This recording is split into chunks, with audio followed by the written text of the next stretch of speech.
C'est une soirée qui a viré au cauchemar. Le 4 août dernier, Othman El Karfadi sort de la mosquée de son quartier. Il rejoint une dizaine d'amis qui discutent devant cette supérette. Othman a 19 ans. Il vient d'avoir son bac économique avec mention. À ses côtés, Farid Aïtalal, 22 ans, étudiant à Montpellier. À minuit, une voiture passe devant le groupe de jeunes. Il s'est arrêté et il nous a regardé d'une manière bizarre. Donc là, on s'est arrêté de parler, on l'a regardé. Et moi, je lui ai demandé, je lui ai dit, est-ce que vous voulez un renseignement? Et on lui a dit, est-ce que vous voulez de l'aide? Donc là, sans rien répondre, il a repris sa route et il est parti de ce côté-là. Dans la voiture, deux habitants du quartier. William Vidal et sa compagne, Monique Guindon, 44 ans tous les deux. Ils reviennent d'une soirée arrosée chez des amis.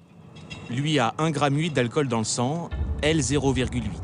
Ils prennent la direction du pavillon qu'ils habitent, non loin de là. Arrivé devant chez eux, William Vidal sort de la voiture et revient avec un fusil et 15 cartouches. Le couple repart ensuite vers la supérette. Il s'arrête à nouveau devant les jeunes avant de les prendre à partie. Il nous a dit, c'est pas des Arabes qui vont me donner un renseignement. Il a dit, après sa femme, elle a crié, on est en France ici, et c'est là qu'il a sorti en même temps. En moins d'une seconde, il a sorti le fusil, il a tiré en l'air la première fois, là, ici. C'est le début d'une terrifiante chasse à l'homme à travers tout le quartier. Le groupe s'éparpille et tente de se mettre à l'abri.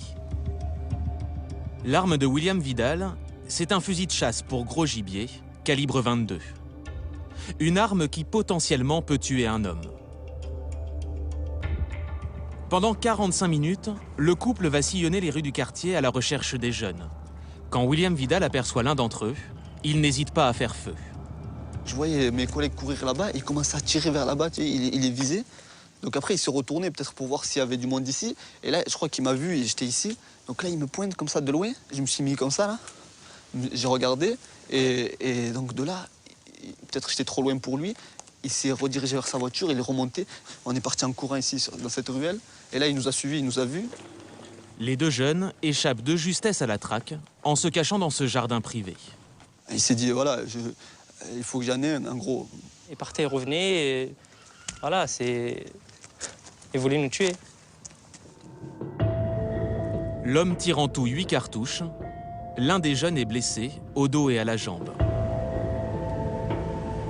À 1 h du matin, prévenus par les voisins, les gendarmes parviennent à intercepter le couple. William Vidal et Monique Guindon sont emmenés à la gendarmerie du Grau-du-Roi et placés en garde à vue. 36 heures après, ils sont jugés en comparution immédiate au tribunal de Nîmes pour violence avec arme et incitation à la haine raciale. Monique Guindon est condamnée à 2 ans de prison. William Vidal à 4 ans, de la prison ferme pour tous les deux.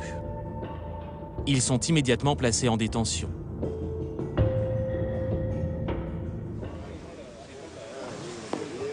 William Vidal incarcéré, le lendemain, tout le monde à Aigues-Mortes apprend la nouvelle, et pour beaucoup, c'est l'incompréhension.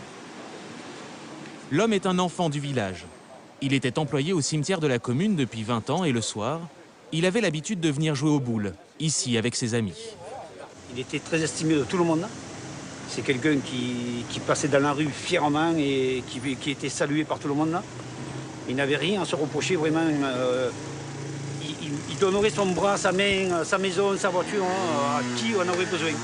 Est-ce que c'est quelqu'un de raciste? Non, il n'y a pas de racisme, il n'y en a pas. Il n'y en a pas. Il n'y en a pas, je ne sais pas ce qui s'est passé. On ne comprend pas ce qui s'est passé. Parce qu'on ne pouvait pas mettre le côté racisme. Je serais énervé sur d'autres jeunes que c'était pareil. On ne sait pas d'où est parti. Il était champion de tir au baltrap s'il avait voulu faire mouche. Oui, c'est sûr. Ses proches tentent de trouver des excuses à son geste. Il avait eu des déboires aussi. Une fois, il avait été cambriolé. Une fois ou 2 fois, il avait été cambriolé. Alors peut-être que ça l'a mis sur des charbons ardents. Vous comprenez ce que je veux dire? Un cambriolage dans lequel les jeunes du quartier n'étaient pourtant pas du tout impliqués. Après notre passage chez ses amis boulistes, aucun de ses proches n'a plus accepté de nous parler de lui. On sait seulement que William Vidal était pompier volontaire et qu'il présidait le club de chasse du village. Il est père de 2 enfants, issus de 2 mariages différents. Il habitait ce quartier pavillonnaire, où il possède cette maison qu'il occupait avec Monique, sa nouvelle compagne. À 300 mètres de chez eux, l'épicerie où a débuté la fusillade. Et juste derrière la cité des Bosquets, où habitent les 10 jeunes agressés par le couple. 5 blocs HLM, qui jusque-là n'avaient pas défrayé la chronique. Pourtant, pendant leur garde à vue, William et Monique ont tenté de justifier leurs gestes en racontant aux gendarmes avoir eu régulièrement des problèmes avec les jeunes du quartier. William déclare « Je n'ai pas visé un groupe de musulmans, ni un groupe de maghrébins. J'ai juste voulu faire peur à un groupe de jeunes qui cassent les pieds à tout le quartier. J'ai juste pété les plombs hier soir. » Et Monique poursuit. « Ce qui me gêne, c'est qu'ils insultent les gens. Ils sont irrespectueux envers la population. Ils font du bruit. » Mais que pensent les autres habitants des jeunes du quartier? Nous retournons dans la rue quasi déserte où résidaient William et Monique. Ce voisin, qui nettoie sa voiture, ne semble pas partager l'opinion du couple. Moi, je passe sur le côté des HLM parce que souvent c'est embouteillé à cause du marché. On passe dans les HLM. J'ai jamais ressenti, même d'insécurité le soir. Hier soir, je vous dis, j'ai promené le chien. Hein, c'est un tout petit. Ils sont venus le caresser. Alors les jeunes, ça va? Qu'est-ce qu'on fait?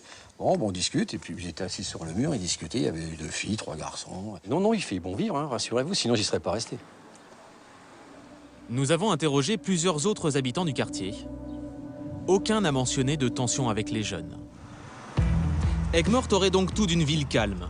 8000 habitants à l'année, plus d'1 million de touristes en été, et seulement 15 plaintes déposées à la gendarmerie depuis le mois de janvier.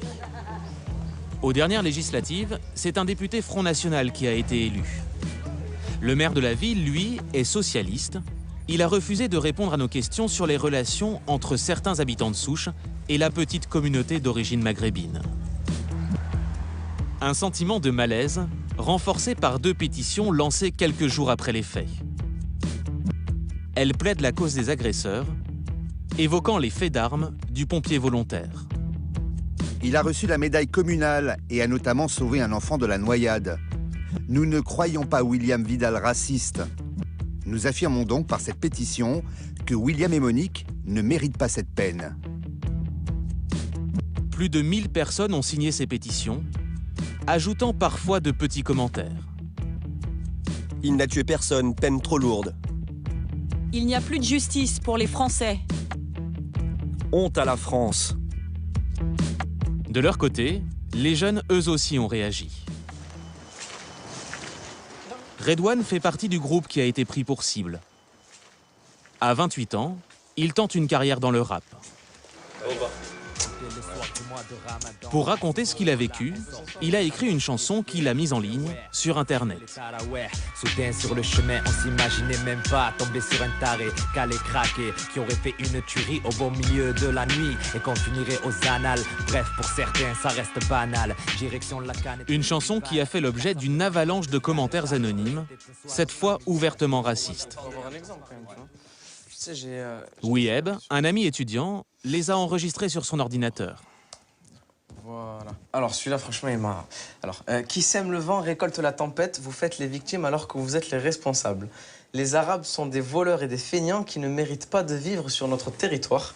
Bravo à ce couple, j'espère qu'il en inspirera plus d'un. La peur change de camp, attention à la révolte gauloise. Retourne dans ton bled de merde, sale boucaque, c'est tout droit vers le sud. Tu sais qu'est-ce que ça veut dire le pire boucaque? C'est un mélange de bouc et de macaque. C'est le gendarme, il nous l'a dit. C'est blessant, on se sent rejeté. Malgré qu'on soit français, on se sent rejeté, voilà. C'est l'impression que j'ai. Et c'est quoi être français? Je veux dire, il est né en France. Il a étudié en France, il parle en France, sa culture elle est française, il vote pour un gouvernement français. Il faut quoi de plus? Tu vois ce que je veux dire?